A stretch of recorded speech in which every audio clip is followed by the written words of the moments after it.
நாம் இன்னைக்கு ஒரு அழகான மயிலோட கதையை பற்றி தான் பார்க்க போகிறோம். நான் லக்ஷ்மி. இது பெட் டைம் ஸ்டோரி. கதையோட பெயர் மயில்.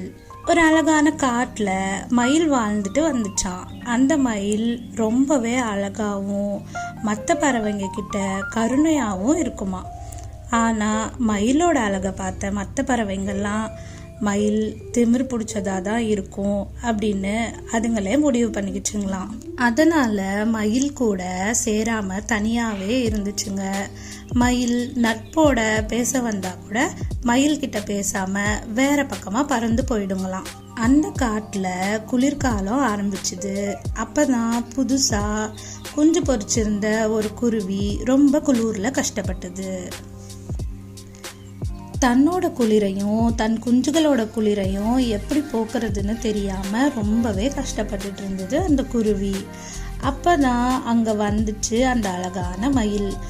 குளிரில் கஷ்டப்படுற குருவியும் அதோட குஞ்சுகளையும் பார்த்துச்சு மயில் ரொம்ப வருத்தப்பட்டுச்சு. உடனே தன்னோட தோகையில் இருந்த சில இறகுகளை பிச்சு குளிருக்கு இதமாக குருவிக்கும் அதோட குஞ்சுகளுக்கும் போத்தி விட்டுச்சு.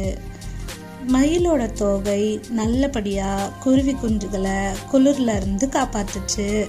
அதை பார்த்த எல்லா குருவிகளும் இவ்வளவு நல்ல மயில் அதோட தோற்றத்தை மட்டும் வச்சு இத்தனை நாள் தப்பாக நினச்சிட்டோன்னு ரொம்ப வருத்தப்பட்டுச்சுங்க.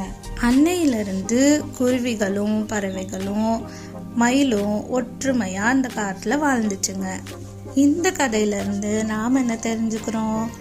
ஒருத்தரோட தோற்றத்தை வச்சு ஒருத்தர் நல்லவர்னு எப்படி நம்ம நம்பக்கூடாதோ அதே மாதிரி ஒருத்தரோட தோற்றத்தை வச்சு அவங்க கெட்டவனும் நம்ம முடிவு செய்யக்கூடாது.